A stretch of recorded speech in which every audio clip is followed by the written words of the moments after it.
Hello, I'm Daniela. In today's video, we're going to slow stitch an Easter scene using some pre-printed fabric. Now I'm using a dollar store little canvas bag with a bunny face printed on it, but you can use some fabric with a bunny face, or you can even create your own bunny face. It's just a cute way to reuse something, or at least get this idea on how to create this bunny face with these ears.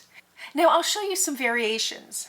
I salvaged the ears because there were big ears attached to this little bag that they came in, and I thought they were really cute and floppy. But if you don't have them on your bag or your fabric, you can make them out of ribbon, and I'll show a variation to that effect. It's a cute way to take something already printed and enhance it. I'll really play with the nose and the whiskers and make it really adorable. So let's get started.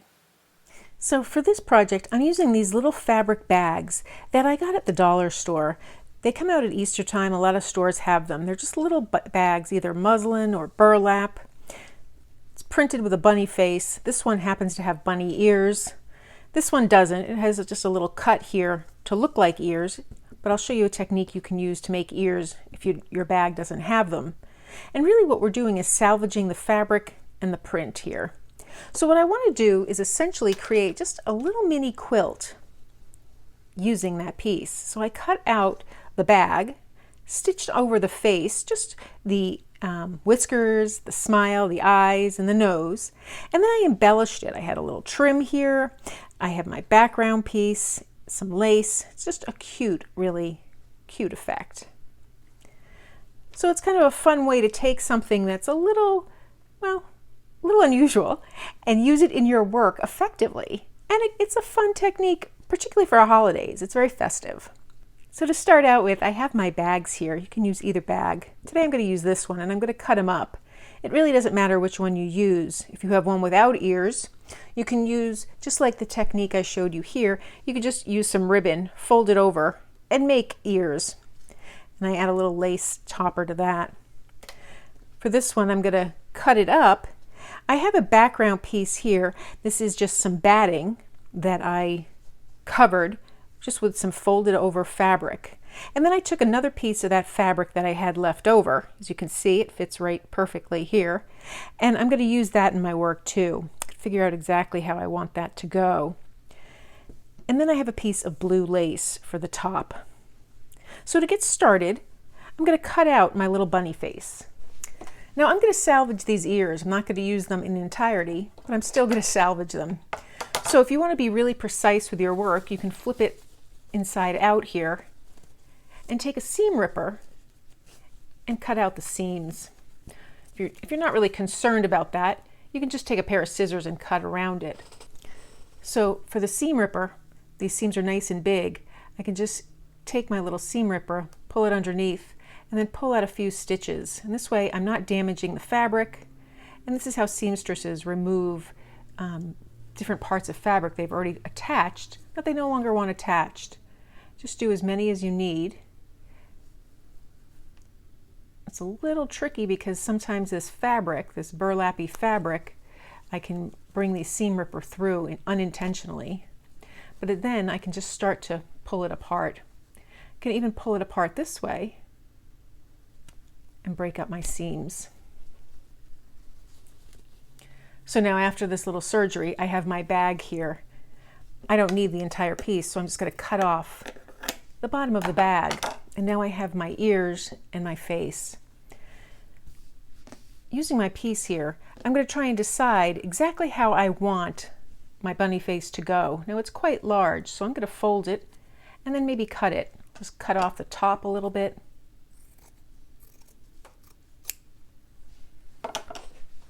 And now I can fold it to the size I want to use it. So I think I just want to fold it about here, pretty roughly, and I'll just finger press it into place. Then I'll do the same thing on the bottom and the sides. Can even go down a little further here. For the sides, I'm just going to follow the guides of the fold where it was stitched. So I'm just going to take a pin, hold my little bunny face in place there, do it on the other side, and tucking that bottom piece as well. Now from here you can just play around with it until you get it exactly as you want. I'm going to put another pin in the bottom here for now. So that's pretty good. So now I have a few options. I can decide if I want to take my additional fabric and add it to my piece. I can take some lace and add it to my piece. But I think I'm just going to stitch it over with just some thread. And I have this thread that matches perfectly. You can use thread that contrasts as well. For the top, however, I want to use these ears. Now the ears, the size they are awfully cute, but they're rather large. So I'm just going to cut them down. I think I'm going to cut them maybe a third off, and then I'll fold it on itself, and I can tuck it in. And the ears are large, but they're still really cute. So I think I'll do that. I'll set the ears aside for now. Just cut them evenly so that they're ready to go for my next phase. And right now I'm just going to take that ecru thread and stitch around 3 sides of that bunny.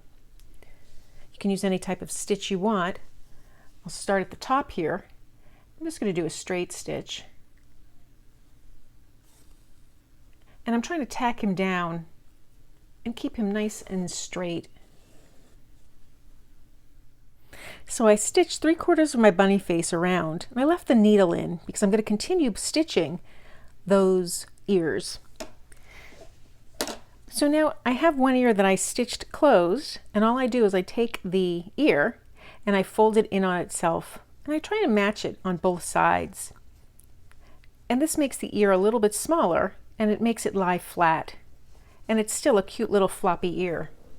Now over here I can see that my ear isn't really stuck out very well, so I'll just reach in here and just press it out with my finger.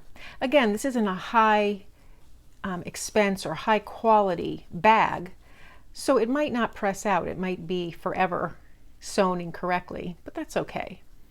This one happened to press out, so now I'll just fold my ear over on half on both sides, and all I want to do is take the thread that has the knot on the end of it and just stitch a few stitches to tack it down in place. I only need about 3 or 4 stitches because I'm going to stitch through it when I put it behind my bunny head. So there's my ear, flip it over, knot off the thread, and now it's ready to use on my face.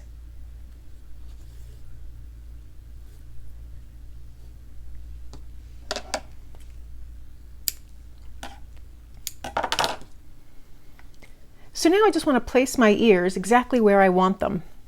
That's so cute. So I have them really exactly where I want them. Put just some pins to hold them in place.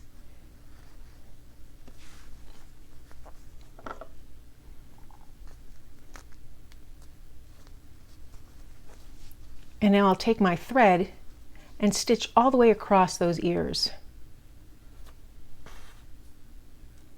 If you want to maintain it like a pocket, you're just going to stitch your ear to your face, not through the backing of your little bunny cloth here, your little quilt.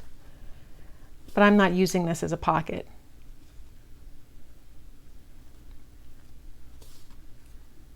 It can be a little tough to stitch through all those layers, but it works out. It just takes a little more strength. So there I have my bunny stitched onto my quilt. At this point I can decide if I want to add some lace, if I want to add trim, if I want to embellish the face. And I'm going to take some pink thread and I'm just going to stitch the outline of this little nose using a back stitch. I just think that's cute and it's a nice little touch. And then I think I'll stitch the whiskers. You could stitch everything on this bunny if you wanted. I just think this is a really cute little way to enhance it and make it a little more personal. So I have my nose stitched around here, and it really emphasizes the stitching of this piece. I'll play again, stitching around the whiskers. And I'm also considering adding just a layer or 2 of lace on the bottom of the bunny. I think I'll do that. So I'll cut off a little piece here. And I have some thread, just 1 strand of floss in a similar color to my lace, and I'll stitch that down and show you how that looks. So here's my completed bunny face. A little little mini quilt. Now you could take this as far as you want. You can add additional things to the ears. You can add additional fabrics and scraps and ribbons, beads, and of course stitches. But I'm quite pleased with the way he came out. I took a little bag and used it in my slow stitching, or at least salvaged it to use in my slow stitching. So that's how I make my bunny face Easter scene. I think it's adorable. I also like the fact that I'm using some pre-made fabric.